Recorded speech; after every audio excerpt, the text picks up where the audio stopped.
This is an episode I've been looking forward to make. If you didn't already know, I like the 90s, and today we're gonna talk about a real fun 90s line, Earthworm Jim. I have a lot to say about this toy line, so I've decided to split this into 2 episodes. This is the first one. Before we dive into the action figures and the variants and my ability to use the word awesome way too much, we need to rewind a bit, because Earthworm Jim didn't just fall out of the sky and into the toy aisles. Most toy lines start with a cartoon, but Earthworm Jim did not actually do that. They started with a video game. Earthworm Jim first appeared in 1994, in the middle of the 16-bit console wars. Mascots of the big companies at the time were treated like currencies, and they were actually what sold most of the companies. I think more people actually know Super Mario than who won the Super Bowl in 1994. If you didn't have a character which you could slap on posters and lunchboxes and make action figures out of, you were already falling behind. Earthworm Jim was created by a company named Shiny Entertainment. Shiny Entertainment was a game developer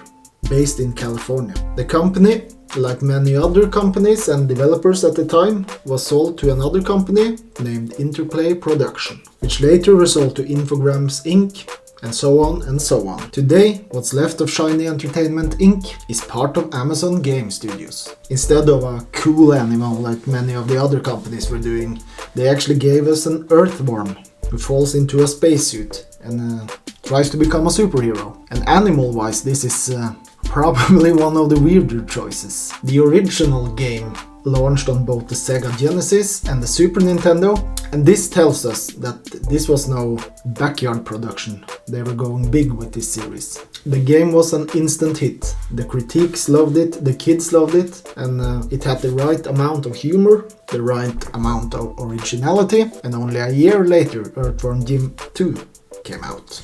This made it known that this character is not just a one-off joke. This is something we're serious about. And once Earthworm Jim 2 came, this was officially a franchise, and big things started to happen for the series. In 1995, Earthworm made his jump to television in the series Earthworm Jim. The show leaned even harder into comedy and irony than the video games, and they made Earthworm into these loud, funny characters. They also made a bunch of other cool characters, which basically were screaming to be made into action figures. Which brings us over to what we're actually here to talk about, the toy line Earthworm Jim. The Earthworm Jim action figures hit the shelf in 1995, and they were made by Playmates toys. And this is actually important, because Playmates is not your everyday small company. Playmates were doing it big in the 90s. They've had a massive success with Teenage Mutant Ninja Turtles and a lot of other toy lines, which I'll eventually make videos about, of course. From a business standpoint, this makes absolute sense. You have a proven toy company, a popular video game franchise, a current TV show, and a lot of cool characters with funny colors and shapes and everything. Everything was in place. So on paper, this should have been an easy win.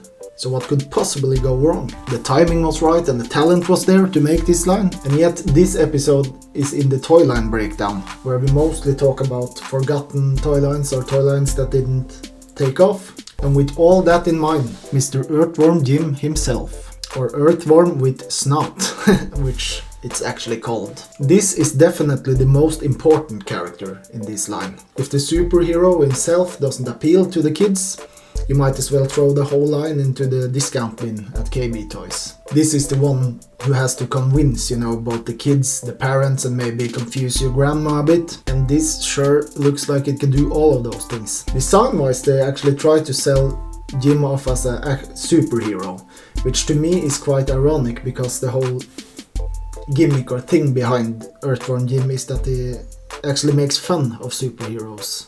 It's a lot of irony in the video games and the character. He has his spacesuit and a real confident stance, so I think he's a cool guy. It comes with a bunch of weapons, so I really have to give it to Playmates here. Here you get value for your money. The packaging says a worm with an attitude and a really big gun. Now we can see that he surely has an attitude, but does he have a really big gun? Oh yes, he does.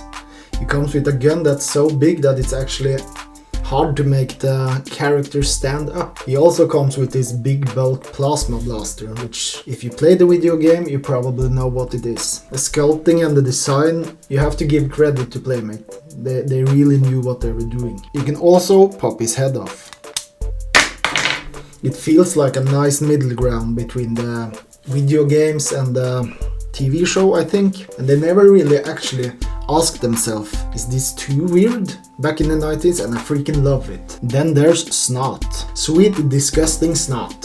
Snot is really a character which only exists to be gross, I think. But as a pack, I think these two makes perfect sense. These were the golden age for the sort of value bodies, or what you want to call them. And I think all of the characters in Earthworm Jim has a value body in their pack. So as a main character and the most important guy, I think this does a great job. It's good design, good colors, perfect packaging, absurd and cartoony, which is exactly what we want to see from a toy line like this. And next up is Peter Puppy.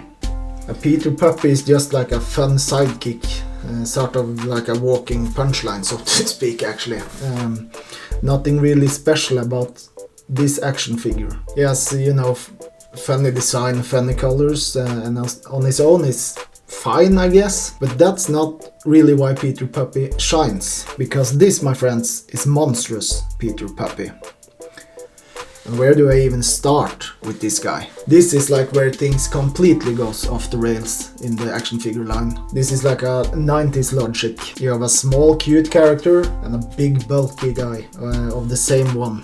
It's like a Jekyll and Hyde situation here, I think. For me, this has to be one of the greatest figures in one of the greatest toy lines from the greatest time. And that's saying quite a bit. He comes with a bunch of accessories, a shield, gun, and this wooden bat. Actually so much accessories that it's hard to make them all fit. And because of this, I think this makes perfect sense. As a pack, they're perfect together. You know, together they tell a story, I think. And next up it's Battle Damaged Earthworm Jim. This is like a version of the main character, which of course you have to have in a line like this. I haven't noticed until today that actually his weapons also are battle damaged. Yeah, I've said it a lot, but the details in the Playmates characters, yeah, they're on another level. This is the only version of Jim where you can shoot off this chest piece instead of shooting off the head. And I think these characters actually makes a lot of sense to have. It looks like you're in sort of a boss battle or something in the video game. He's definitely not giving up by the look of his face. You even get a battle damaged Snot with this figure. And that they took their time to make so much detail into a little sidekick character, it's absolutely awesome. This is a line with a lot of details, and I would suggest you have to get some of these characters to really look at them in real life, because they are that good, I think. Next up is Princess What's Her Name with the Runt Zurb guard sidekick. This action figures has a little bit of a different feel. It's not that quirky and weird like the other ones, but it makes perfect sense because she is supposed to be a princess, so she has to look pretty. She plays a main part in the storyline in this series. Fully respect they made an action figure out of her. I think the design on this is also awesome, but it's a bit different. But Earthworm Jim, in my opinion, has no weak characters, and not a lot of toy lines can say that. She also comes with a large gun. Quite hard to make her hold it, actually. And of course she has to have another weapon, sort of a disc shooter. And then there's the Runt Zurb guard. This is in the series sort of like an army builder, like a foot soldier or something. Also a lot of details in the scope for being such a small character, so it's also amazing. Many of the 90s and 80s also series had problems with making good female characters, but Earthworm Jim sure did an awesome job on making one. This packaging, freaking cool. Then you have Earthworm Jim in his special deep sea suit. You even get a special deep sea Snot. This is my personal favorite of the good guys from Earthworm. And I think this is sort of, you have a popular character and you want to make more different versions of them, and someone in the office say, what if we make him blue? And everyone else goes, yeah, we make him blue. He has this 90s feature where you can shoot water from his gun. It's an underwater gun.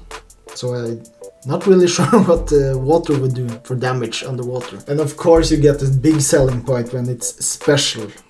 Everything in the 90s were special. Special this and special there. Awesome. And I think this is exactly the kind of characters which kids in the 90s, including myself, loved.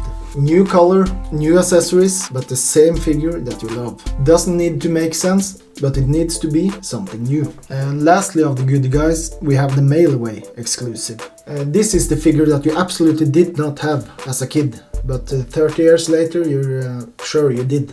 This is sort of like a Holy Grail figure maybe. When you talk like 30 years later, everyone had a first edition Charizard card. No, you did not. And you probably didn't have this guy either. Design-wise, this is just a recolor of the main character in black and green. And to me, it's something funny when you try to make these quirky toys, you know, pristine or something. This is the same worm, but it comes in a mail bag. In the 90s, there was something special about mailaways. It sort of felt like a secret room or something in the toy stores, which if you knew the code, you could be taken to the back and shown these figures, which basically no one else had. And it also really speaks to us collectors nowadays. I'm so glad they did things like this. This is of course the most expensive one to get today, but compared to a lot of other series, it's not that expensive, I think. You have a whole bunch of way more expensive figures. But as a concept back in the 90s, this made perfect sense. You had to show that you were committed to the toy line. You had to cut out these proof of purchase tokens and send them in to get your mail away figure. And to actually get people to do that, that shows commitment, and it shows that you're doing something right. You sort of proven your loyalty, I think. So that's the good guys from the Earthworm series. You have your Earthworm versions, you have your sidekicks, and you have a bunch of quirky, fun characters to collect. So on the surface, this series really checks out. It should have been a success with many waves to come. The designs are colorful and you can recognize them instantly when you see them. But here's the thing, it really didn't take off. Maybe they tried to grow too fast, which brings us to the other side of the toy aisle, so to speak. Because if the heroes were the plan, I think the villains are the potential of the series. And some of the most interesting Earthworm figures actually didn't make it to the shelves at all. In the next episode we're gonna look at the bad guys, we're gonna look at some prototypes, and we're gonna look at the figures that never made it out to the stores. That's where the toy line gets even more weird. Yeah, Earthworm Jim gets even more weird. And I think maybe that's where the toy line also starts to break down, so to speak. And most importantly, it makes Earthworm Jim even more Earthworm Jim.